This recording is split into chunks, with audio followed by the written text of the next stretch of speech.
Yes, I'm doing another one of these again. I saw Southpaw on Sunday and then I saw Pixels 2 days after that.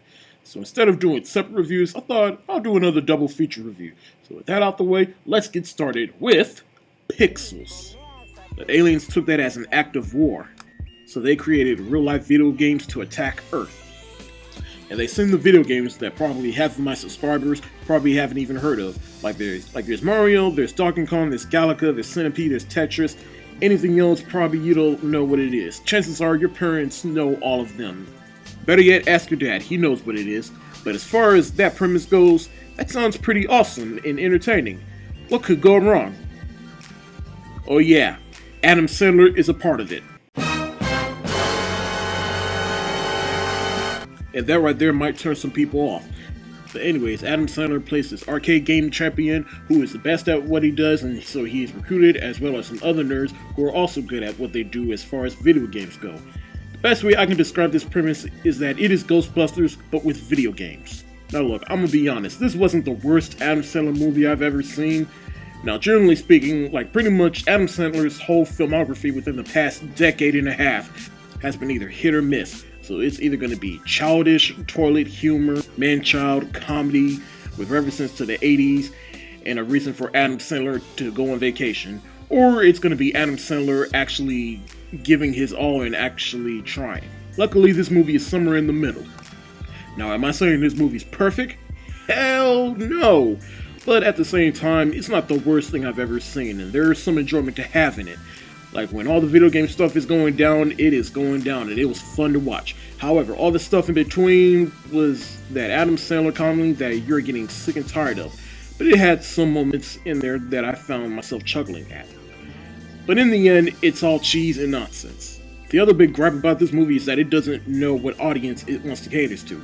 The thing about this movie is the gimmick of old school retro video games. So it tries to cater to that audience, but at the same time it tries to be family friendly, which it is, but everything else in between the video game stuff is either subtle adult humor. Now let's talk about the cast. Adam Sandler again, not the worst of his films, but I did feel like he was just going through the motions in this film, and when all the video game stuff is happening as well as any other 80s related thing, he lit up. Michelle Monaghan plays his love interest, and that's really all she is in this movie. Like, she's a single parent mother, she's down on her luck, and yet she works for the president.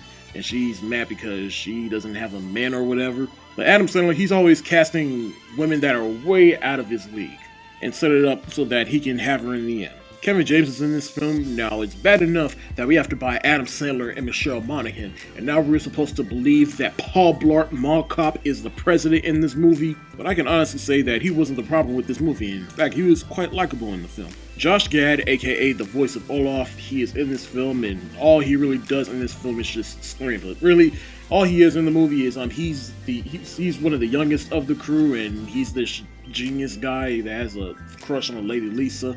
And I know Josh Gad, he can be pretty funny. It's just the funny that he had in this film just didn't really work. Peter Dinklage is in this film, and I feel like as an actor, he was completely wasted in this film. But he did have a couple of moments in the film where he kinda almost saved the film for me. Guys, in the end, Pixels, it wasn't a perfect movie, but it's a couple of steps better than Adam Sandler's last couple of films. And personally, despite its flaws, I will be the first to tell you it's not worth the price of admission. But the best way I can describe this movie is it's like the recent Teenage Mutant Ninja Turtles movie from last year. It was, the movie's not perfect, and you just enjoy it for what it is, and because there was some enjoyment to have in the film, and you just appreciate it for what it was. And so that's how you could have fun with the movie, and that's what this movie was to me. It may be like that for some people, it may not be like that for some people, but that's what I kind of took away from this movie. So, but hey, what else can I really say for a movie that had so much potential and they put it in the hands of Adam Sandler? So I'm gonna give Pixels a C- for its rental. Next up, I have Southpaw. So Southpaw is the newest film by Antoine Fuqua, who has given us such classics such as Training Day, Olympus Has Fallen, hell, even The Equalizer. But in Southpaw, Jake Gyllenhaal plays Billy Hope. He is a big-time boxer, he is really successful, he is undefeated, and he is a real champ. But then his life takes a turn for the worst, and by the worst, I mean the worst of the worst to the worst to the worst. I'm not going to spoil that for you, but because, you saw the first trailer and the movie literally gave away most of everything that happens in this movie. It lets you know what will happen from point A to point B to point C and so on. But tragedy happens, and this causes him to lose his shit, and because of that, he is stripped of everything, including his daughter. So Jake Gyllenhaal, he teams up with Forrest Whitaker to gain his fame back and to get his daughter back. Now I have to say, this movie is a real emotional roller coaster because first you really like the dude, but then you hate the dude, and then you feel sorry for the dude, and then you just really want him to succeed. Like, you feel all types of way about this guy that you just want him to be over. But the biggest thing about this guy is that he has serious anger issues, and all he really wants is his daughter back. And I just love how the movie illustrated that. Now, Jake Gyllenhaal, coming off of Nightcrawler, this is by far his best performance. And he got into shape for this movie, and he did his homework to seem like a boxer from the streets. And I love how they illustrated that you live this life for so long that once you get out of it, it's hard to leave it, and then eventually you'll crash and burn. The little girl that plays his daughter was great in this film, and she played well off of Jake Gyllenhaal and showed the pain that she has for her father and for everything that he is going through. And I hope she gets a Best Supporting Actress nomination. Forrest Whitaker in the film, hey, it's Forrest Whitaker. He doesn't phone in a performance, and he does well in pretty much almost everything he does.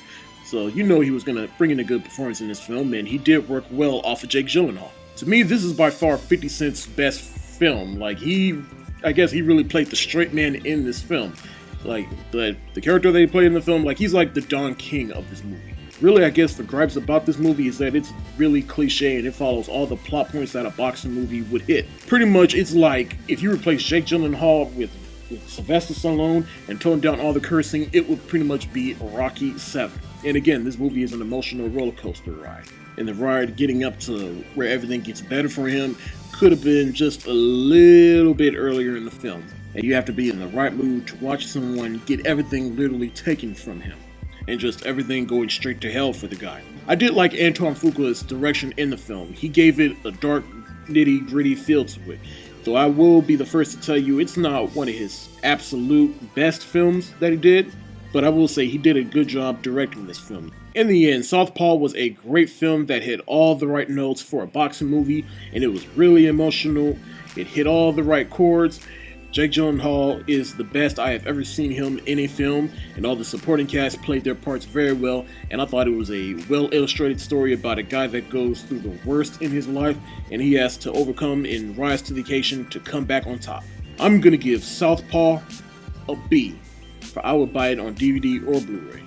Thanks for watching, guys. What did you think of these two films? Did you like Pixels, or did you hate it? Did you like Southpaw, or did you think it was meh or whatever? Let me know in the comment section below. That's it for the day. If you like what you see, subscribe to this channel, subscribe to my other channel. The links are in the description below. And be sure to follow me on Facebook, Twitter, Tumblr, Instagram, Periscope, and Movie Pilot. Peace.